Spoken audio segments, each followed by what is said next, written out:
La partida de Mario Vargas Llosa, aunque trágica, no fue un suceso fortuito ni un adiós inesperado que sorprendiera al mundo de forma abrupta. Su fallecimiento, por el contrario, fue el desenlace natural de un proceso cuidadosamente orquestado mucho antes de que su cuerpo cediera finalmente ante los embates de la enfermedad. Para aquellos que estuvieron cerca de él en sus últimos años de vida, fue evidente que el escritor peruano tenía el control absoluto sobre su destino, no solo en relación a su obra literaria, sino también respecto a la forma en que enfrentaría su despedida. Desde que recibió el diagnóstico, a principios de 2020, Vargas Llosa tomó decisiones que reflejaron una determinación admirable. En lugar de someterse al espectáculo público al que muchos escritores célebres se ven atrapados cuando se enfrentan a una enfermedad grave, él optó por el silencio, la discreción y la retirada. Decidió apartarse del ojo público y sumergirse en un retiro estratégico que le permitió librar su batalla personal en la intimidad. Lejos de los reflectores, alejado de las entrevistas y las conferencias, el escritor cultivó una privacidad absoluta, buscando la manera de atravesar los últimos capítulos de su vida con la misma disciplina y control con los que había llevado su carrera. El diagnóstico de cáncer que le fue dado resultó ser un enemigo insidioso y silencioso, un linfoma hematológico que afectaba su sangre y que, poco a poco, fue mermando su fuerza física. La enfermedad avanzó implacable, como un enemigo invisible que lentamente fue desgastando el vigor que Vargas Llosa había mantenido durante toda su existencia. Sin embargo, su lucha no se libró en las páginas de sus libros ni en los escenarios de sus conferencias, donde había sido un orador incansable. El lugar de su combate fue el hospital, las clínicas privadas, los consultorios discretos de Madrid, espacios donde la luz del mundo exterior apenas llegaba. Durante meses, el escritor se enfrentó a su enfermedad con la misma determinación con la que siempre había enfrentado la vida, pero en este caso, en un contexto mucho más personal y privado, sin que el mundo pudiera ser testigo de su fragilidad. La enfermedad fue su compañera silenciosa, pero a pesar de su deterioro físico, Vargas Llosa nunca permitió que su lucha se convirtiera en un tema de conversación pública. En la medida en que su salud se fue deteriorando, él se fue retirando aún más de la vida pública. Las especulaciones sobre su estado de salud comenzaron a surgir, pero su familia mantuvo un hermetismo absoluto. Casi nadie sabía lo que realmente sucedía tras los muros de la casa que compartía con Isabel Preisler, su compañera en esos últimos años. Las visitas al hospital, aunque periódicas, se realizaban bajo una estricta planificación, y cualquier intento de la prensa por acceder a su vida privada era frustrado sistemáticamente. La imagen de Mario Vargas Llosa, hasta ese momento un símbolo de vigor, resistencia y claridad intelectual, empezó a desmoronarse a los ojos de algunos. Las fotos tomadas clandestinamente, los rumores y las filtraciones sobre su presencia en hospitales, todo contribuyó a crear una imagen diferente de la que el escritor había cultivado durante toda su carrera. Sin embargo, a pesar de estos intentos por exponer su vulnerabilidad, la familia se mantuvo firme en su decisión de proteger su privacidad. Vargas Llosa había sido siempre una persona de carácter fuerte, y su elección de manejar su enfermedad en privado no sorprendió a quienes lo conocían bien. La imagen pública del escritor, lejos de la enfermedad que lo aquejaba, era una que el autor deseaba preservar. Mientras todo esto ocurría, había algo mucho más profundo en juego. En su decisión de mantener en secreto su lucha, Vargas Llosa estaba protegiendo algo más que su imagen, su legado. Durante años, había acumulado una fortuna considerable no solo gracias a su obra literaria, sino también por su astucia para gestionar su imagen y los derechos de autor que la acompañaban. Consciente de la trascendencia que su nombre alcanzaría más allá de su muerte, el escritor decidió blindar su patrimonio intelectual y material con un nivel de planificación que solo un hombre con su visión podría haber concebido. Una de las decisiones más trascendentales fue la creación de una empresa destinada a gestionar sus derechos de autor y su patrimonio, Mystic Copyright S.L. Esta sociedad fue un paso clave en su retiro, un movimiento para garantizar que su legado se manejara según sus deseos y para evitar que los detalles de su vida y su obra cayeran en manos equivocadas. La empresa se encargaría de proteger sus derechos de autor, administrar sus contratos, regalías y acuerdos, y más importante aún, asegurarse de que su patrimonio intelectual fuera distribuido según sus estrictas instrucciones después de su partida. Este esfuerzo por controlar su legado no era solo una cuestión de protección financiera. Era, en muchos aspectos, una extensión de su filosofía de vida, de su enfoque meticuloso y disciplinado hacia todo lo que hacía, desde la escritura hasta la forma en que vivía. Con la misma precisión con la que estructuraba sus novelas, Vargas Llosa planeó su despedida, asegurándose de que su muerte no dejara un vacío ni un desorden, sino un legado estructurado y perdurable que continuaría, incluso después de su desaparición. A lo largo de los años, Vargas Llosa discutió con su familia, abogados y asesores los detalles de su legado. La administración de su patrimonio, tanto intelectual como material, fue un tema recurrente en sus conversaciones más privadas. Su hijo mayor, Álvaro Vargas Llosa, jugó un papel crucial en este proceso. No solo fue el encargado de gestionar la sociedad creada para salvaguardar los derechos de autor, sino también el responsable de mantener el silencio sobre la enfermedad de su padre. De hecho, la figura de Álvaro fue fundamental para preservar el carácter privado de la situación, un esfuerzo que fue ejecutado con total discreción. A pesar de los meticulosos esfuerzos de Mario Vargas Llosa por mantener en la mayor intimidad posible su estado de salud y todo lo relacionado con su lucha contra la enfermedad que lo acechaba, las especulaciones sobre su bienestar nunca cesaron. A lo largo de los años, el escritor había cultivado una imagen pública que reflejaba el control absoluto que tenía sobre su vida personal y profesional, un control que, al parecer, se extendía incluso a los aspectos más privados de su existencia. Sin embargo, como suele ocurrir con los grandes nombres de la cultura, del arte o de la literatura, el silencio nunca logra ser completo en un mundo en el que las redes sociales y los medios de comunicación juegan un papel tan determinante en la vida de cualquier figura pública. La falta de declaraciones oficiales sobre su salud pronto comenzó a llenar de vacíos informativos que fueron rápidamente cubiertos por rumores y suposiciones. El escritor, que durante años había mantenido un perfil bajo en su vida privada, se vio arrastrado por una espiral mediática que no podía detener. Vargas Llosa, quien había construido una carrera literaria que lo había convertido en un referente mundial, parecía dispuesto a enfrentarse a su enfermedad con la misma discreción que había mantenido en su vida profesional. Su ausencia de la vida pública alimentó rápidamente las conjeturas. Su retiro de las entrevistas, de las conferencias y de las apariciones públicas en medios de comunicación fue percibido como una señal de que algo no iba bien. A pesar de que su círculo cercano había guardado silencio, y de que se había hecho todo lo posible por mantener la normalidad, las preguntas comenzaron a surgir. ¿Qué estaba pasando con el escritor? ¿Por qué no estaba presente en los eventos literarios, políticos o sociales que, a lo largo de los años, habían sido su escenario natural? La gente empezó a notar la ausencia de Vargas Llosa, y como suele suceder en estos casos, la especulación se convirtió en el motor principal de las noticias que lo concernían. Los periódicos, las revistas de celebridades y los periodistas comenzaron a llenar sus páginas con lo que se podría considerar más una intriga mediática que una información objetiva. Nadie sabía con certeza qué estaba ocurriendo, pero todos sentían que algo se estaba ocultando. La prensa, hambrienta de detalles sobre el estado del escritor, buscó cualquier pista que pudiera confirmar lo que muchos ya sospechaban. Y aunque el escritor siempre había sido muy cuidadoso con su vida privada, las noticias se filtraron, y fue una casualidad, un simple accidente, el que finalmente puso fin al misterio que él había tratado de mantener. Durante uno de los tratamientos médicos que Vargas Llosa recibía, un hombre peruano, que estaba siendo atendido en el mismo hospital, coincidió con él en los pasillos. Este hombre, aparentemente sin quererlo, se convirtió en el portavoz no oficial de la noticia más importante de la vida del escritor. Sin saber la magnitud de la información que estaba manejando, comenzó a compartir con su entorno la revelación que él mismo había descubierto, y que, de alguna manera, Vargas Llosa había intentado mantener bajo el más absoluto de los silencios. El escritor estaba luchando contra una enfermedad terminal, algo que nadie en su círculo cercano había confirmado públicamente. Este dato, compartido de manera involuntaria, se convirtió en el inicio de una cadena de acontecimientos que pronto sacaron a la luz los detalles más íntimos de la vida del escritor. Las informaciones filtradas sobre su enfermedad comenzaron a circular, y los medios no tardaron en hacerse eco de ello. El gran secreto que Vargas Llosa había logrado ocultar con tanto esfuerzo durante meses fue finalmente desvelado por una simple conversación en un hospital, un lugar donde, irónicamente, las enfermedades se convierten en un común denominador de historias. La revelación de su enfermedad no pasó desapercibida. A medida que los rumores fueron confirmándose, los medios de comunicación comenzaron a llenar sus páginas con artículos, reportajes y entrevistas que intentaban desentrañar la vida del escritor. La historia de su enfermedad fue siendo amplificada a medida que las filtraciones iban acumulándose. No solo se trataba de su salud física, sino también de la importancia de su figura como escritor y de su impacto en la literatura mundial. Los medios se centraron en la narrativa de un hombre que, después de una vida de logros literarios, parecía estar enfrentando su última batalla en total soledad.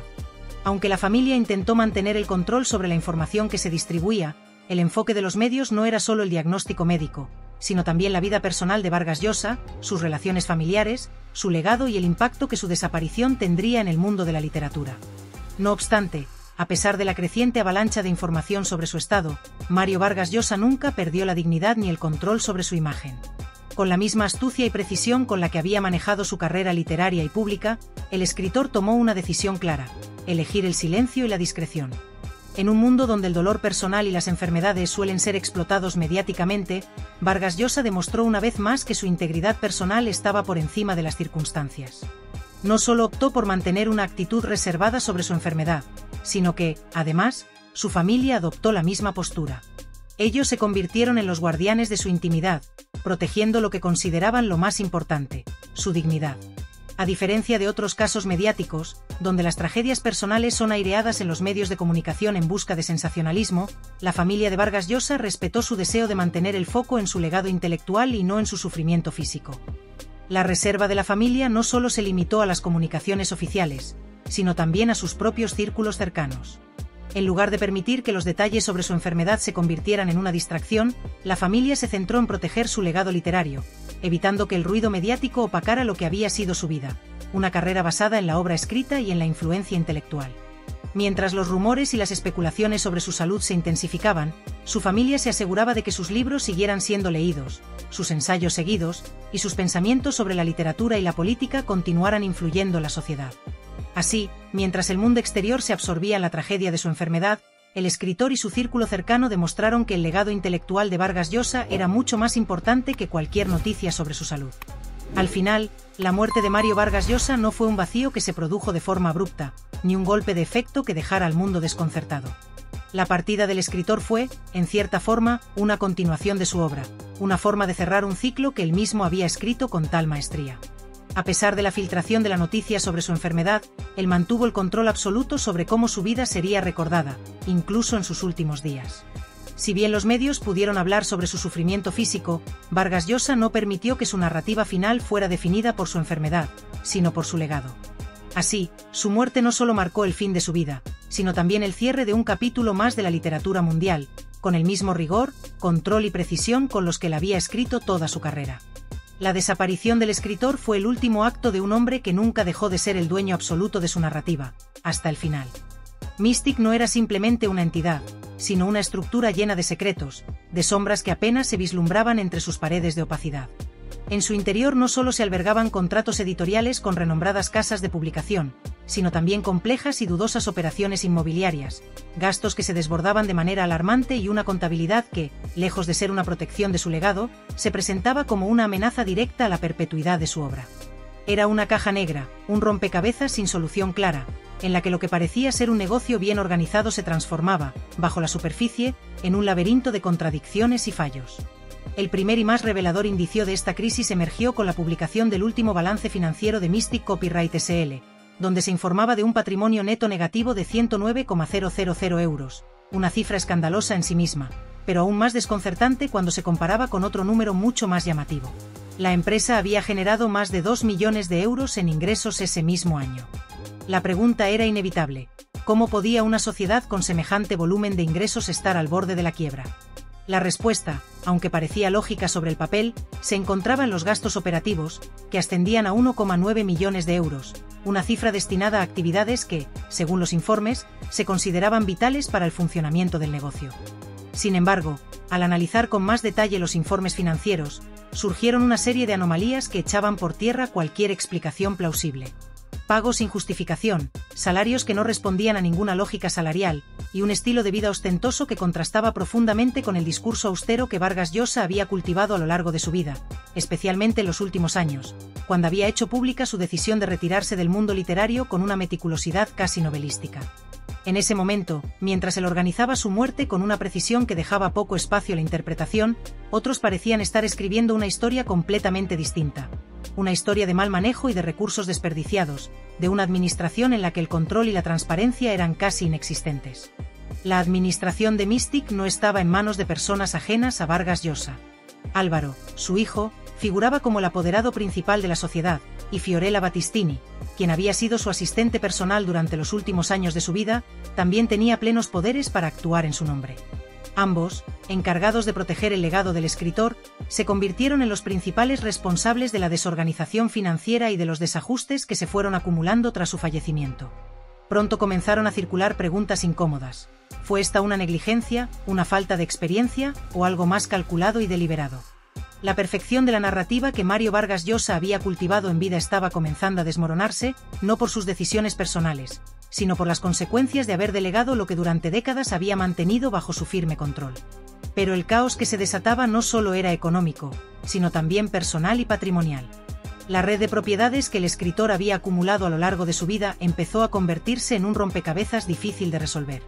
La vivienda en Madrid, un emblema de elegancia, la propiedad en el exclusivo barrio de Saint-Sulpice en París, el apartamento en Manhattan y, por último, la residencia en Lima, que había sido su santuario final, se encontraban ahora rodeadas de conflictos fiscales, gastos de mantenimiento y responsabilidades legales que comenzaban a complicar la situación para sus herederos.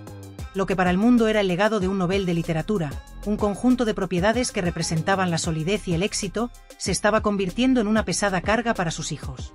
El testimonio de lo que alguna vez fue una familia admirada se transformaba en un intrincado laberinto legal del cual parecía imposible escapar. Mientras tanto, en el plano personal, los desafíos continuaban. Chad, la pareja de Álvaro durante los últimos años, decidió abandonar la relación de manera abrupta en medio del duelo por la muerte de Vargas Llosa. Sin una carta de despedida, sin una explicación, regresó a su país de origen, dejando a Álvaro en una profunda soledad emocional. Había perdido a su padre, había perdido a su compañero, y ahora se encontraba frente a una responsabilidad abrumadora que amenazaba con sobrepasarlo. La gestión de un legado que se desmoronaba rápidamente se sumaba al dolor personal de una pérdida emocional de gran magnitud. A pesar de que el nombre de Mario Vargas Llosa seguía siendo celebrado en universidades, festivales literarios y antologías conmemorativas en todo el mundo, lo que quedaba dentro de las estructuras que él mismo había construido para proteger su herencia era, más que una colección ordenada de documentos, un caos absoluto. En las oficinas de Mystic Copyright S.L., que alguna vez fueron el centro neurálgico de las gestiones editoriales y económicas del escritor, ahora solo reinaba el silencio. Las mesas de trabajo, que en su momento estuvieron llenas de contratos millonarios, negociaciones de traducción y adaptaciones cinematográficas, ahora estaban desordenadas, con pilas de carpetas apiladas sin orden, correos electrónicos sin respuesta y balances financieros que solo indicaban pérdidas. Los balances y documentos oficiales revelaban una serie de gastos de explotación que superaban ampliamente los ingresos, además de deudas fiscales que se arrastraban de años anteriores. Las notificaciones de Hacienda, las advertencias administrativas y las inconsistencias en los registros mercantiles eran solo algunos de los elementos que se acumulaban como una tormenta de papeles sin sentido, mientras la figura pública de Vargas Llosa parecía permanecer distante de este desmoronamiento. El escritor, quien en vida fue sinónimo de precisión lingüística y rigor argumental, dejó tras de sí una herencia que se estaba desmoronando bajo su propia estructura. Aunque su vida estuvo marcada por una disciplina férrea, por un control obsesivo sobre sus textos, su imagen y sus ideas, los documentos que quedaban a su paso, aquellos que formaban la base de su legado, revelaban una administración descuidada, por decirlo menos. La estructura que se había supuesto diseñada para preservar su obra, esa infraestructura meticulosamente pensada a lo largo de los años, se había convertido ahora en una de las principales fuentes de desconfianza, de tensiones familiares profundas y de un desgaste emocional que comenzaba a hacer mella en quienes, a lo largo de su vida, estuvieron cerca de él. Lo que alguna vez fue un legado ordenado y perfectamente calculado, destinado a proteger su obra literaria, a garantizar la preservación de su imagen y de su nombre, ahora se desmoronaba, no solo desde un punto de vista financiero, sino en su misma esencia.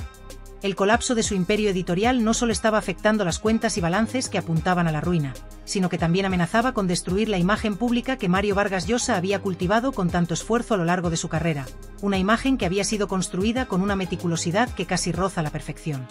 La organización que él mismo había formado alrededor de su legado se estaba desplomando, como un edificio que, al igual que un mal cálculo en la arquitectura, comienza a hundirse bajo el peso de su propia estructura defectuosa. El peso de la historia literaria que él mismo había creado comenzó a ser aplastante para la estructura que pensaba que sostendría su nombre.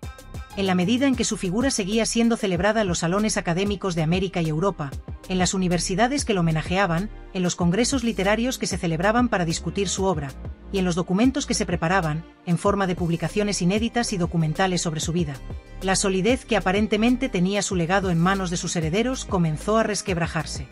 La consagración de Vargas Llosa como un gigante de la literatura mundial seguía adelante, mientras que la estructura legal, financiera y organizacional que debía resguardar esa grandeza empezaba a desmoronarse ante los ojos de todos, aunque con un grado de invisibilidad que solo aquellos cercanos al escritor podían percatarse. Los homenajes y tributos a su memoria continuaban, pero la verdad es que los cimientos del legado del escritor se volvían cada vez más frágiles. Lo que una vez fue un símbolo de orden y pulcritud literaria ahora se encontraba, en la práctica, bajo una nube de incertidumbre y caos. La figura de Vargas Llosa, que seguía siendo venerada como uno de los más grandes escritores de habla hispana, comenzaba a enfrentar la paradoja de una estructura destrozada que había sido diseñada para proteger la imagen de ese mismo genio literario. Los llamados de admiración, los festejos de su obra y su vida, se sucedían de manera imparable. Sin embargo, la pregunta más incómoda de todas flotaba con cada tributo, con cada reconocimiento. ¿Cómo pudo un hombre tan meticuloso y riguroso, conocido por su disciplina literaria casi obsesiva, dejar tras de sí un legado tan marcado por el desorden? Algunos se inclinan a pensar que este caos y desmoronamiento fueron producto del deterioro físico y emocional del propio escritor en sus últimos años de vida. Después de todo, Mario Vargas Llosa había superado la vejez, las tensiones personales y había experimentado la transformación de una figura que, en su juventud, era un joven literato lleno de vigor, y hacia sus últimos años, un hombre con una visión profundamente marcada por el desgaste físico, y quizá también, por una fatiga existencial. La verdad es que su desconfianza en la administración de su propio legado podía haber sido el resultado de su incapacidad para seguir supervisando la obra que había comenzado, una obra que, por otra parte, ya se había expandido más allá de su control directo. Quizá las presiones fueron demasiadas, o tal vez, la naturaleza misma de su enfermedad le impidió continuar con la tarea de mantenerse alerta y enfocado en los pormenores de lo que ya era un imperio literario. Sin embargo, otros se aventuran a sugerir que todo esto podría haber sido, de alguna manera, parte de un último experimento narrativo que Vargas Llosa, en su grandeza literaria, hubiera decidido dejar atrás. Tal vez se trataba de una lección final sobre el desorden controlado, una forma sutil de transmitir al mundo que, al final de cuentas, la vida misma es un relato que no puede cerrarse con una conclusión definitiva, que el final nunca es perfecto, que los cabos sueltos son una parte inherente de la experiencia humana. Es posible que en su último acto de grandeza, Mario Vargas Llosa haya querido dejar un legado que no solo fuera literario, sino también filosófico, una reflexión profunda sobre la imposibilidad de cerrar una historia, sobre cómo los finales de nuestras vidas, de nuestros proyectos y de nuestros sueños, siempre dejan huellas de incompletitud. Algo que, de manera asombrosa, fue uno de los temas centrales en su obra literaria. Este contraste entre la brillantez de su figura literaria y el caos que rodeaba las finanzas de sus últimos años no es solo desconcertante para sus admiradores y seguidores, sino que, además, es profundamente simbólico. Lo que una vez fue el orden casi militar con el que Vargas Llosa trataba sus escritos, sus discursos y sus entrevistas, se había transformado en una vida final marcada por la disonancia, por los grises que tanto le gustaron explorar en sus novelas. Los matices de su alma, que habían sido el centro de su obra literaria, ahora parecen estar presentes en su propia vida final. La contradicción, el choque entre el orden y el caos, que había sido tan evidente en los universos ficticios que había creado, ahora se hacía carne en su propia existencia. La ruptura entre la imagen pública perfecta y el caos que rodeaba su patrimonio y su legado no era solo una paradoja externa, sino una crisis interna que reflejaba las sombras de lo que fue su vida y su obra. ¿Cómo interpretar este final? ¿Cómo entender que el hombre que había construido una narrativa tan impecable, que había organizado su vida de manera tan calculada, ahora estuviera rodeado de desorden y contradicciones tan abrumadoras? Quizás, como muchos sugieren, se trate de una lección más, una declaración de que, al final, ni el escritor más meticuloso, ni el hombre más disciplinado, pueden escapar de los inevitables errores y contradicciones de la vida. Los cabos sueltos siempre estarán allí, no importa cuán estructurado sea el relato, no importa cuán meticuloso se sea en el intento de organizar el caos de la vida humana. Y tal vez, en ese sentido, lo que Vargas Llosa dejó al final fue un reflejo perfecto de los temas que siempre exploró en su obra: el caos inherente de la existencia humana, la lucha constante entre el orden y el desorden, y la imposibilidad de controlar o cerrar completamente la historia que cada uno de nosotros está escribiendo en nuestras vidas.